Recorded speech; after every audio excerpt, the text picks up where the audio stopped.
Welcome to MenTalk, the podcast that takes a deep dive into the world of miscarriage, infertility, infant loss, and stillbirth. Hosted by Daniel Landau, founder of Helpline.org, we'll be sitting down every week with real guys to discuss their stories, struggles, and triumphs. So grab a drink, sit tight, and let's talk. Hello, everyone, and welcome to the MenTalk podcast. You are in for another exciting episode. Today's guest is Chad Smith, who hails from Houston, Texas. Chad, the floor is yours. Okay. Like I was kind of just starting to say, my background, I guess I'll just kind of start at the beginning. I have had ADHD and bipolar disorder since I was very young, been medicated for it since 14, maybe earlier. I knew I wanted to do something with mental health. And long story short, I got my master's in clinical psychology and then also got a bachelor's in nursing. And I currently work as a nurse. And I worked a little bit in psych nursing, but I changed jobs due to the COVID pandemic because that messed with everybody. But in about 2015, when I was at getting my master's, I met my wife and we got married in 2018. Shortly before our wedding, she sat me down and was like, "Remember how I said I wanted kids? Let's do that now." And I was like, "Okay," because that's just who she is. She was like, "Remember that thing I said? We're doing it." And so we started. We got married in the February of 2018, and we'd really been trying for maybe 2 months before that. She had gone off birth control and everything. And then by March, a little before March, she was like, "I know something's not going right. So it's just I'm not pregnant and I know something's wrong." And, part of me was like, well, maybe she's just not getting what she wants. Like a little bit, I admit, probably subconsciously a little dismissive. But we made an appointment with Houston Fertility Institute, which is a major fertility specialist near us. And they, they ran a bunch of tests on my wife. They did, they checked all of everything going on, her blood tests, everything, all of her stuff came back normal. We had been concerned because she had a history of an eating disorder, and sometimes that can really affect what's going on. But she had been healthy and in recovery for well over a year and a half by that point.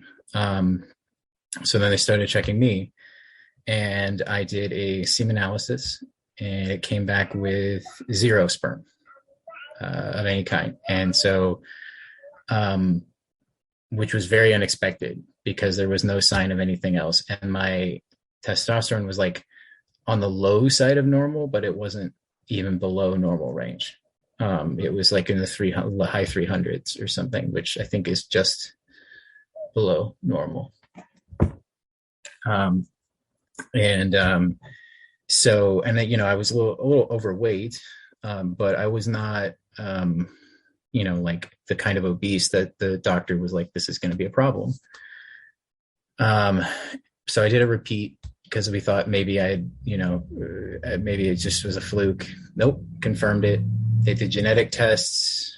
They did blood tests. They did every test. I went and, they were like, "Well, go see a urologist and he's going to check," which was basically like, "This guy's going to touch your balls for a lot longer than you are going to be comfortable with in order to try and figure out what's going on." Nothing. Everything works fine. There's no issues with the actual conception. And that was pretty much it. There's not really there was nothing they could do about it. We asked, "Do you think weight loss or maybe taking something like clomiphene," which is a medication for women, both women and men, but essentially it blocks estrogen uptake, which can cause a feedback, which can produce more testosterone from men's testicles.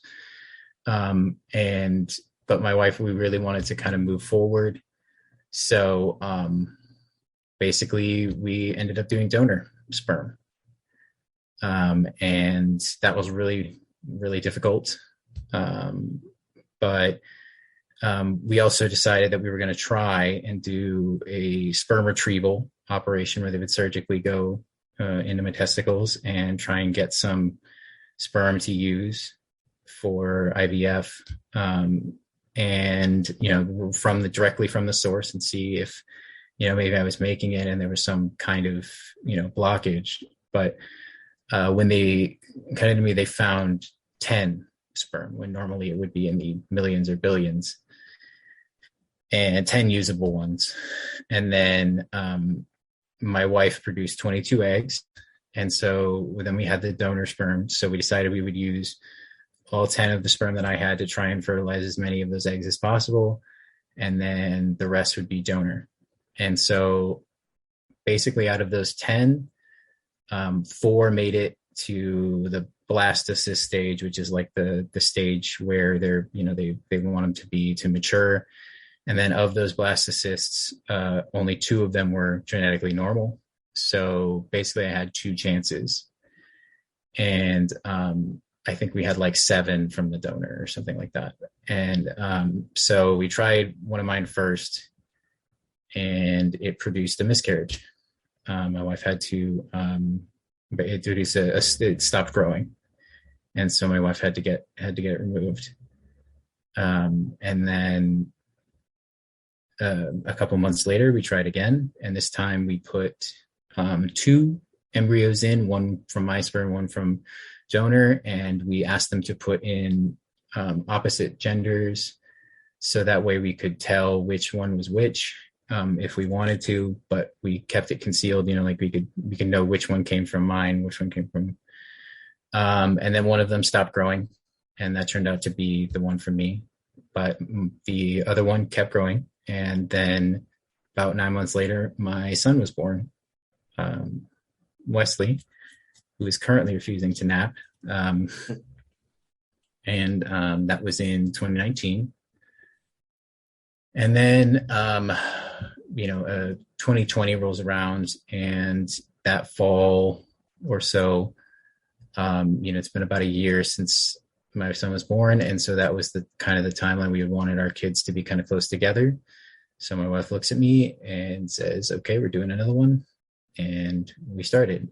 And this whole time, I had sort of been reading what I could about it, but there's really just not, I think that's probably the reason you started this whole organization and everything in the podcast, is because there's just not anything out there. I think I'd found one book that was like from the early 2000s or something like that, that was like talked about male infertility, but it was more like these are the types of male infertility. Then there wasn't really like how to process this. And, without going into, a rant about my country's healthcare system, to put it mildly, it's not great in terms of finding mental health. And I'm a therapist, like I have a counseling experience, and I'm like, I cannot find anyone, so I just was not, and I wasn't even really trying. I was mostly just working and trying to be a good dad and talking with a friend. But then, once we were staring down the barrel of another child, I was like, I gotta get some help. So I kept trying a couple of therapists,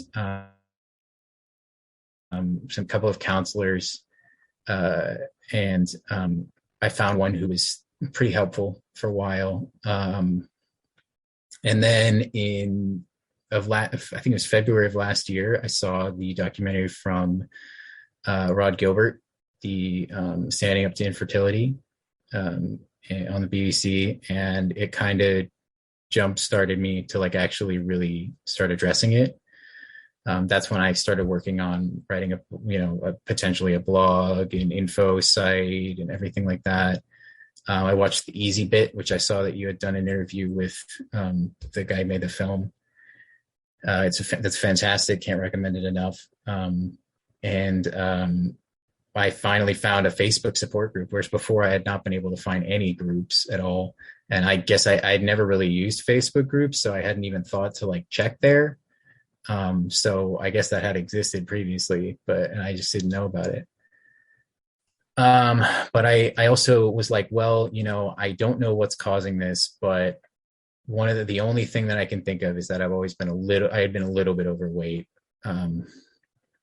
So like not a ton, certainly not morbidly obese, but I was a little bit above what I needed to be. So I decided I was going to try and lose some weight. I went back to the fertility specialist. I was like, look, I just need to know if this is going to work. So he gave me some Clomid, recommended weight loss. And that's what I did. I ended up losing about 40 pounds.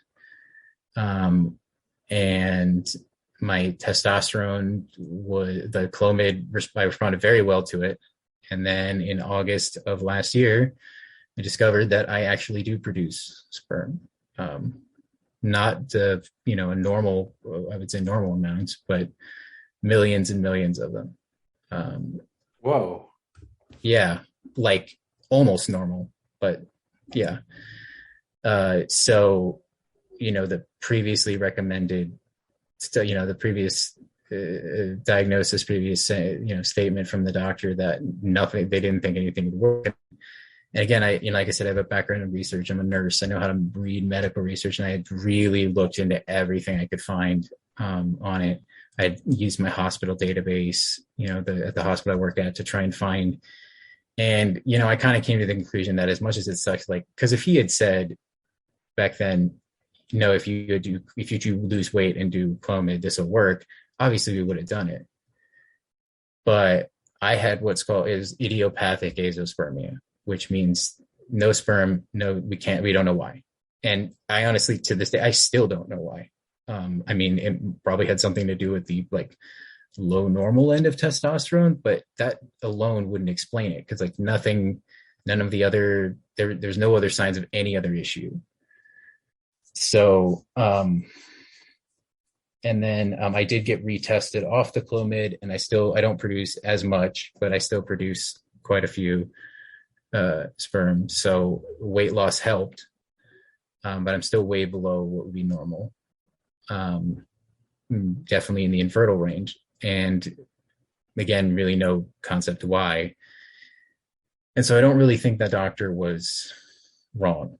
And that's something that I've experienced as a nurse, you can be wrong about the end conclusion that you draw, but that's because, I'm sure that he tells that to 99, if he gets 99 of me in that office, or 100 of me in that office, 99 of them, he's going to be absolutely right if he says, look, losing weight and all this isn't going to help you, because we just don't know what the reason is.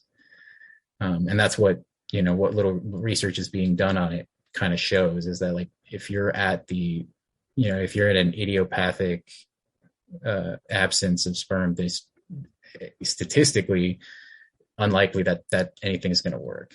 But there is research ongoing. It does seem like the medical community is kind of finally starting to take this pretty seriously. There are obviously people who have been doing it, but it does seem like there's a more coordinated effort to actually study male fertility with some seriousness and potential treatments and everything.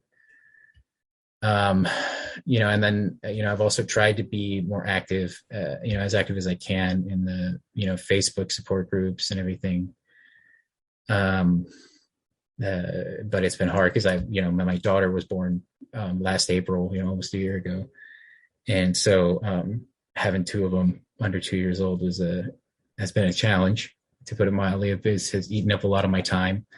So, then you reached out to me a couple of weeks ago, and that's how I ended up on this podcast. So that's kind of the broad overview of it. I don't know. Thanks for sharing your story. It's definitely interesting to hear, the male side of things here. You're the first person that actually told me that I had to use donor sperm. And the other people I've spoken to, that wasn't necessarily the case. They had low testosterone, low sperm counts. What was that like for you? That realization, how did you decide who to go with? What was the process like? Was it a shock to you to say, yes, I'm still a dad, but that sperm came from someone else and not mine? Yeah, well, that's it. Speaking about it like it's in the past, my son is still not asleep, that little boy. But he and it's still something that I think about, much less now. But as for the reason we decided to go do it, I mean, because we, like I said, when we talked with the doctor, he had said kind of, we'd asked what are our options, and he's like, there really aren't any, because we don't know what the cause is. And like, we asked him, do you think weight loss, do you think this would help? Do you think less masturbation or something would help? I don't know. What would you, like anything? And he's like, we don't really know. So the only real option was donor sperm if we wanted to consider using my wife's eggs. And otherwise it was adoption. That's pretty much it.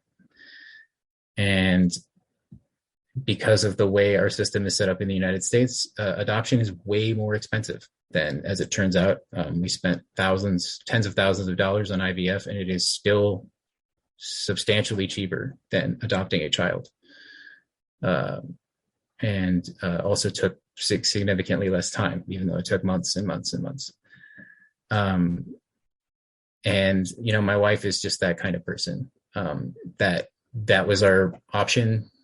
So that's what we're going to do. Like, the goal is to get a child. Fairly certain that if her only option was to steal a child, she might. She's one of those people who is, when she has her mind set to something, she's going to get it. And, and it's good that one of us was, because I didn't even realize kind of how I felt at the time. I think I was just kind of numb from it. I didn't even really know how to process the idea that I didn't produce any sperm, let alone that I was going to have to do donor. But I knew it was going to be hard. I had never really realized how much of an attachment I had to the idea of having a biological child until I couldn't have one.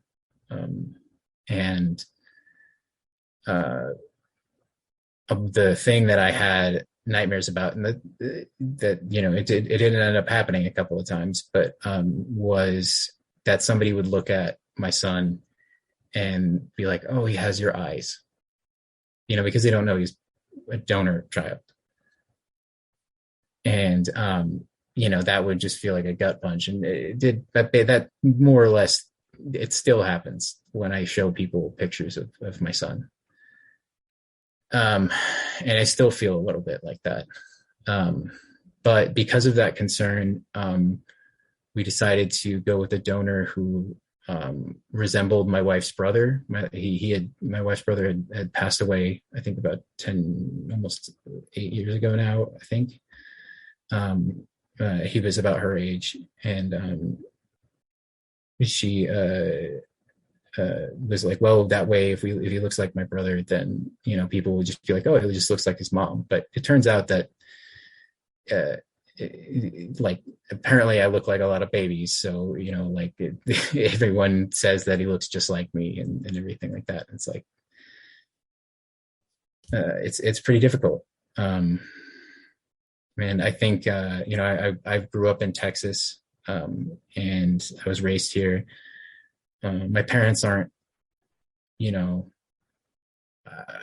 let's say, I'm sure that the global media has an image of Texas as very religious zealotry and everything like that. And I did go to church pretty much every day, or every week, and at least once a week for most of my childhood and adolescence. But they weren't like, my dad was like an executive for Hewlett Packard, and my mom was a stay-at-home mom. Like, it wasn't, they weren't, insane, like Bible thumping people, but I definitely got the more conservative end of it. And I definitely got a very poor sex education. I don't even really remember any of the actual education about it, except for the fact that they showed us like slides of like venereal diseases so that we wouldn't, do that. And they were basically like, you better not have sex. And then I went to the church, and that's what they said.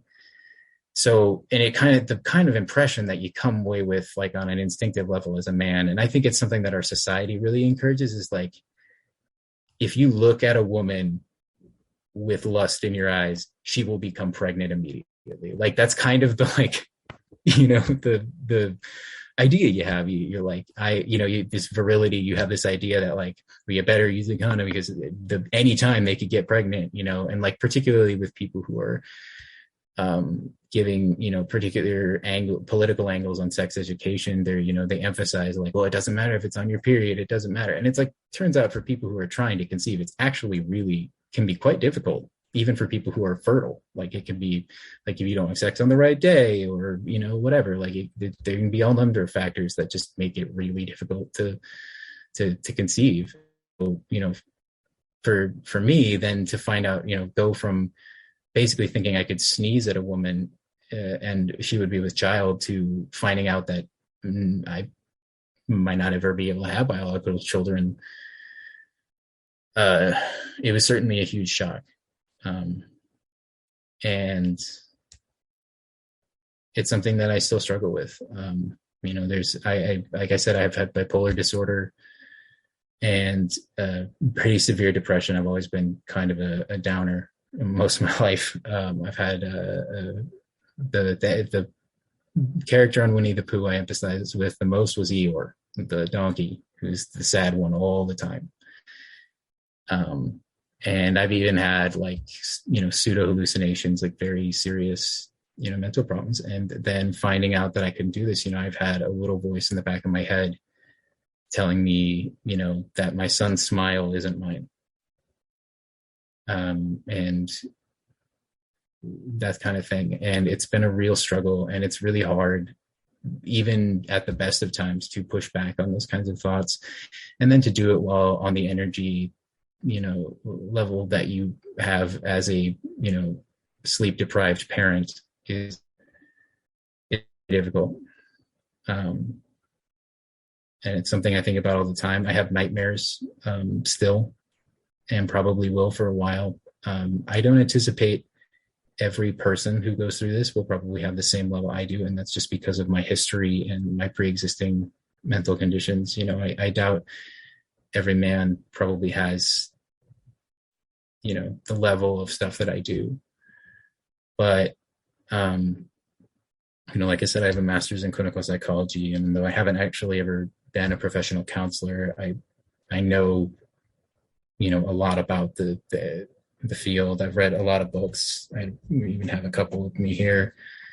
And men, I mean, pretty much around the world, they're just not, they're told to kind of suck it up. They're told, don't cry is the like stereotype. And there are very few exceptions to when it is acceptable to cry, to express pain or emotion. And the particular arena, I think, of fertility, because again, there's that like the idea that you're supposed to just be able to like sneeze and get your wife pregnant, is that arena. It's like particularly shameful. And that's definitely something that I felt too. And I think that makes it even harder to talk about.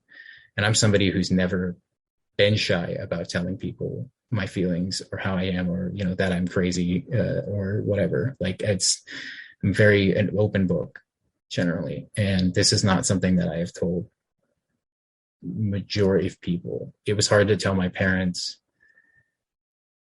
And, my son isn't old enough. My daughter certainly isn't old enough to know that their donor conceived, because they don't even know what conceived is yet. So, but I worry about what it's going to be like when I tell them, because all the research shows that you should be open and honest with them.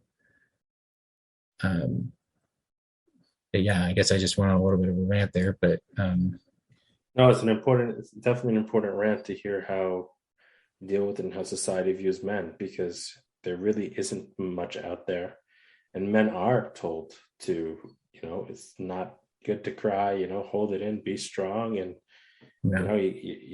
you look at a woman and you can get pregnant right then and there. Education. Mm-hmm. I mean, I remember in my days of schooling, they handed me a baby doll and said, take care of it for a night. There's so much education on getting some, don't get someone pregnant. And this is what it's like, take care of a kid. But there really is no conversation, no talking about how difficult it can be for some people. And when going through a miscarriage or going through IVF, I mean, there is no talk at all about getting tested, about what treatments are, or how to even deal with that. I mean, I'm even sure some couples, even a young high school kids being dumb, not necessarily being dumb, but going to a party and getting someone pregnant, they don't even necessarily realize after having what a miscarriage is really like, what it does, the fertility side. I mean, society needs to change. Society needs to have more awareness about this. I know you have a clinical background, so how would you approach society and raising awareness and teaching about these issues? Obviously they're very, very sensitive, and as society evolves, I think there'll be more acceptance. But how would you approach it? Well, I mean, it's a difficult question because how do I think it should be approached is because like how I would approach it if I didn't already have 2 donor kids is I would just tell everybody that I have it, and I would shout it from the rooftops, and I would try to start conversations with people. And the only reason that I haven't really been more public with it is that I'm worried that my kids would get dragged into it. And it's because it's also about them too. And I don't want to do that until they're older and they can kind of understand, and like I can know if I should keep them out of it and like if they're okay. You know what I mean? Like I want to have them involved. I don't want to just, them to grow up with, an advocate for a particular issue that they're just not, I think it's perfectly okay. If you're just trying to go to work and pay rent, like you don't have to be the person whose issue is male infertility, even if it's something you struggle with. Like that's totally okay. And that's true for everything. Like not everyone can be, an activist. It's hard enough just getting through the day. And I don't want to be, and that same thing is true, for kids too. Like kids have enough to worry about at school, getting bullied, particularly in the days of social media. Like it's so easy to Google somebody and find out everything that they've ever done online.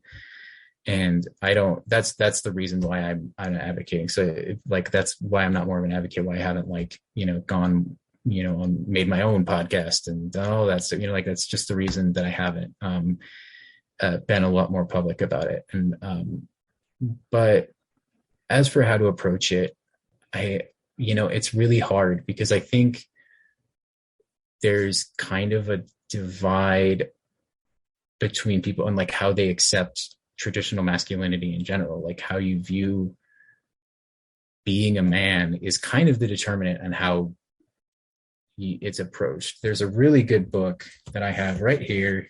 I Don't Want to Talk About It by Terrence Real. And it's a really, really good book on men in general, in like dealing with grief and just general psychological trouble. And it's from, his experience as a counselor and a researcher. And he does a very, very, very good job. There's a podcast that I listen to called Two Non-Doctors, which is a comedy podcast by these 2 girls, but they read this book and they talked about it. That's where I heard it from. That's also a great podcast if you're just looking for something light. But he talks about how like there's a lot of, if you're one of those like traditional manly men, like, the depression presents very differently. It's not wailing and like gnashing of teeth. It's like just being irritable all the time and like having low energy for a lot of people. And, it can present as anger rather than sadness and, silence rather than, outright grief. Like it manifests very differently. And it's because I think it's a lot to do with how we're socialized. Again, we're told to just suck it up, to bear it, to tough it out. And, so men they try, and some burdens are just too big. And like that, some men, a lot of men turn to alcohol or drugs or something like that, like to deal with it. And, they don't want to talk about it. And when they do talk about it, like, they either are just completely, utterly unequipped to handle a conversation about their own emotions because they've never talked about it before, or they completely explode. And So it's really, really difficult. But on the other hand, there's people kind of more like me who, I found out from this process that I had more attachment to the kind of traditional idea of masculinity than I ever thought. I had never considered myself a real like man kind of guy. Like, when I used to play Mario Kart as a kid, I would pick Peach, Princess Peach as my character. So like I was never an athlete, so I never considered myself like a particularly manly guy. But it turns out that when I became infertile, I found I had a lot more attachment to some of the more, masculine aspects of that of society than I thought. But I've always been very open about my emotion. Part of that is just being mentally ill and going through treatment and everything like that. And also the education there. So I think there's also a lot of men. I think it's probably becoming more common in this day and age as, gender roles are challenged depending on where you are in the world, obviously. But it's becoming more acceptable for guys to talk about their emotions. And I think, and to go to therapy and to open up. And it's not just for men, but also for women, because there's an unfortunate reality that women live in the same society. And a lot of times, women are attracted to manly men and sometimes can see that kind of revealing as a detriment. Like I remember I had a friend whose wife like almost left him because he was just breaking down, like, and because she just like, she didn't understand that, it's actually okay for the woman to support her husband, like, because that's just not the role she was taught. It's like she's not supposed to be the strong one. You know what I mean? Like that's they ended up working it out and she became much better. But like there's, my point is that there are a lot of men who are very open to it. And I think for them, it's a lot more straightforward because they're already open to it. But the trick for men who are kind of more in this traditional manly man role of hiding it, I mean, approaching the issue, like even talking about it is hard. And I honestly don't know what the solution is to that. Aside from, I think we have to start by, doing like what Rod Gilbert and Infertility is doing, what your organization and your podcast are doing, breaking that stigma. Because I think that really, breaking that spell is kind of a really important thing. It makes me think of one of my favorite books of all time is To Kill a Mockingbird. It's a famous civil rights book in the United States. It's a story about, racism. And there's a scene where basically a bunch of racists in, white hoods are outside of the jail. They're going to get a black prisoner and they're going to hang him. And they're like all ready to go. And then one of the main characters, a little kid, says, "Oh, hey, mister." And like, she knows the name of one of the guys. She recognizes one of them. And that breaks the spell. Just because she recognizes him. He's not an anonymous man in a crowd. He's not just some guy who's being there.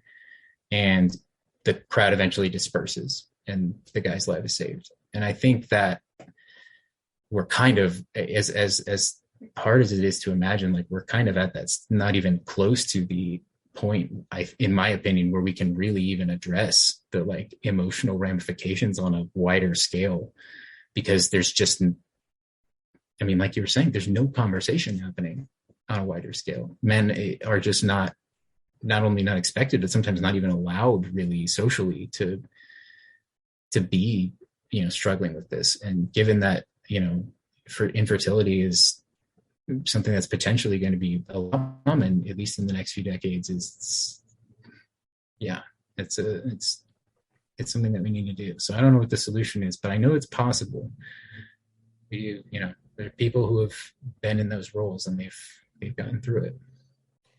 1000%. As time evolves, I think more and more people are going to start talking about it, because what we have to realize is that you're not alone, right? 1 in 8 couples struggle with infertility. 1 in 4 pregnancies end in a miscarriage. 1 in 160 births end in a stillbirth, and 1 in 1,000 babies die of SIDS. So on the infertility side of things, 1 in 8, that's a pretty large number. So the guy to your left, the guy to your right could be going through it. And I think what society needs is more men to be open about it and say, I'm struggling with this. I mean, I can imagine sometimes maybe a coworker is struggling with it too. And we all need to really have a community to help one another. And I think that by sharing our emotions, sharing our thoughts, crying about it, talking about it, hanging out together, and sharing our stories is how we can really change society's view about this sensitive issue and sensitive topic. And there's nothing to be ashamed about, nothing to be embarrassed about. It's totally, totally normal. And it's not your fault. At the end of the day, it's not your fault. It's not, it's not her fault. It happens. It's part of life. It's out of our control. You never know what's going to be. Chad, what would be your... I think that fault thing is so important. Yeah, go ahead. I was just saying that I think the fault is so important, particularly as men. I think there's a pretty universal idea that men like to fix things. Like, that you tell any man that his wife is mad at him and he's going to get flowers, right? Like he's going to try and fix it. Like that's a really common thing to like try and just make it better. And in order to do that, you need to have a problem and you need to know why it's broken and you need to be able to fix. And a lot of times that means assigning blame. And I think a lot of people like to find someone to blame, to fault, but sometimes it's nobody's fault. Sometimes it's just not. And I think that that's really good to point out that it's nobody's fault. And that's hard to reconcile, I think, for a lot of people, because we're just so used to trying to pick a problem, even if it's not a person's fault, it's a thing's fault. There's a thing. And, at least in my case, where they didn't even know it was wrong. I mean, that's not a thing we're ever going to be able to do. Anyway, sorry, I didn't mean to interrupt you. No, it's totally fine. I apologize. My background, I have my neighbor decided to do construction now. It's annoying. So if you hear construction, what would be your top pieces of advice to other guys and men going through the infertility struggle, the miscarriage struggle? What would be your takeaways? Boy. Well, but the number one takeaway is that every person, and particularly every relationship, because this is really a problem that only happens within with someone else, is different. So, as much as I'd love to tell people, go talk make sure you're having really good talks with your wife about this and very open. It's like my wife, after a while, I haven't really talked with her that much about it because we have 2 young kids. And like, she's really busy. And also, she's also just not the kind of person, like, she's not going to get it in terms of like what I experience, because she is so alien. Like the idea of like having like a masculine sense of pride is like so alien to my wife that she just doesn't even get it. And that's just the way she is. Like, it's her personality. And that's not to say that she's not supportive at all. It just means that in-depth conversations about emotion aren't productive. Like, they don't help. But if I tell her I need something, she's there for it. And that's kind of the thing, is like, I think the biggest thing is to not only just communicate, because I think we get that a lot. That's one of the first things you hear when you ask people, or you start to like seek help, is like, well, you need to make sure you're communicating with your partner. It's like, yeah, but you communicate with your partner time. Like when you ask what they need from the grocery store, what matters is the kind of communication, and that varies a lot between people, and it can really be difficult. So I would encourage people to try and think about, their partner as a person, trying to figure out how they're going through it. And, understanding that it's just like, it's, what you're going through is hard, but they're going through is also going to be hard, probably in not quite the same way, because, men and women are raised typically pretty different.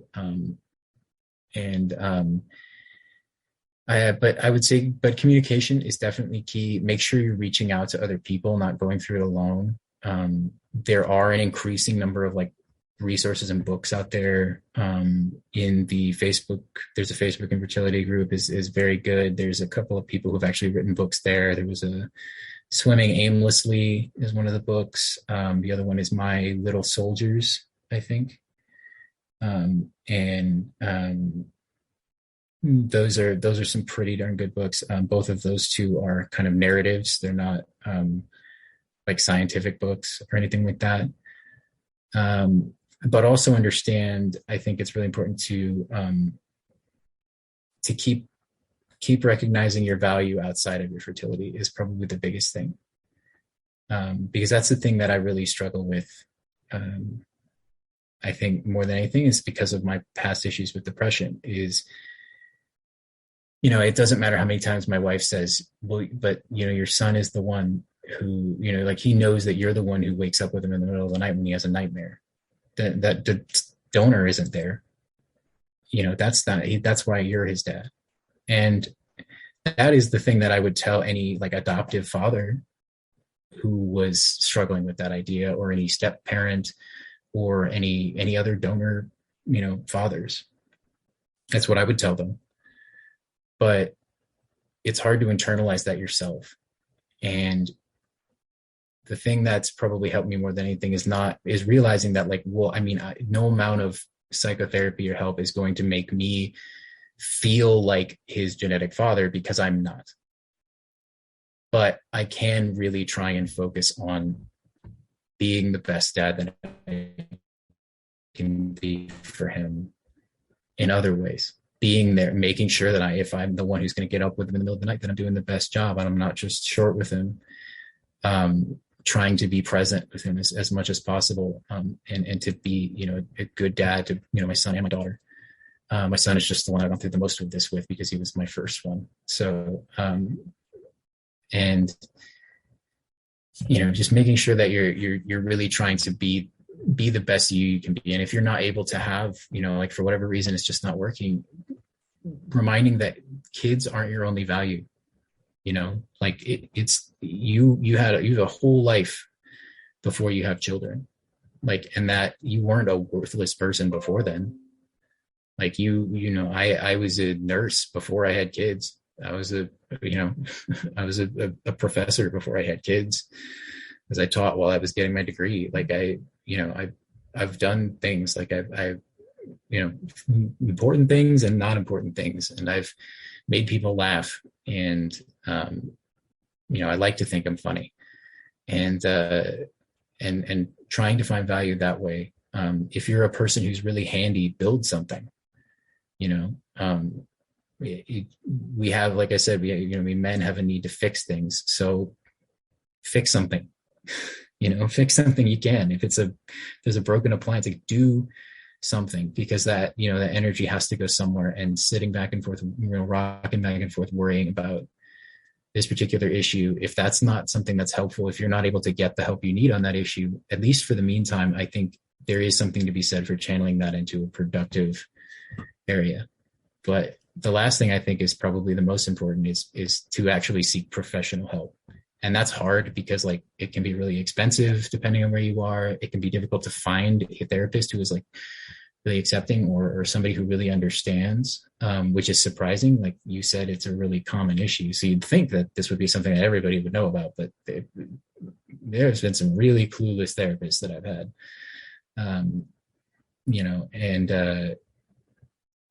so, trying to find somebody and seeking help, and also seeking like support with, like online support groups are probably the easiest one, but in-person ones as well, if you can.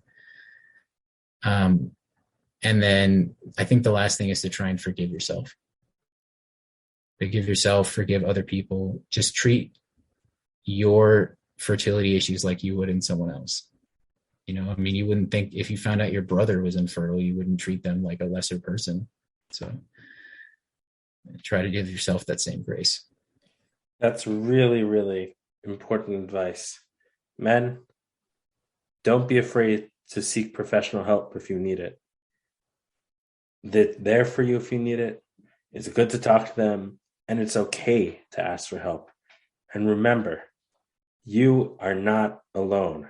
And I'm sure, Chad, if you have guys in Houston, Texas who would want to talk to you, I'm sure you'd be happy to meet up with them. And absolutely. And I am still active in the Facebook fertility group, and Him Fertility, the group, the started by Rod Gilbert. If people want to find me there and message me just because they want to, talk to somebody who speaks. I'm not like I said, I have some counselor training, but I'm not a counselor, so I can't, be a therapist for you, but I'm happy to try and offer what advice I can. Like I said, I'm also a nurse, so I've also coached a lot of people on like how to do injections for IVF and stuff like that. Like if you need help, reach out to me and I'll do what I can. But there's so many people who want to help, and I do think that's an advantage that we have as men, is that we're, historically we're the guys who we're people who are expected to do a lot of like take action, which you can say is fair or unfair to men or women, but that does mean that a lot of us are very prepared to act. And I think that means you can find a lot of help if you really look for it. Absolutely. Well, thank you again, Chad. It was great having you on the show, and we look forward to continuing the conversation. Absolutely. I appreciate it. You've just listened to another great episode of Men Talk with Daniel Landau. If you've suffered from miscarriage, infertility, stillbirth, or infant loss and want to open up about it, reach out. We'd love to have you on the show. You can also join our Facebook group, or if you'd like to get involved and start a chapter in your neighborhood, visit our website, www.menshelpline.org today. Until next week, stay strong, and remember, you're not alone.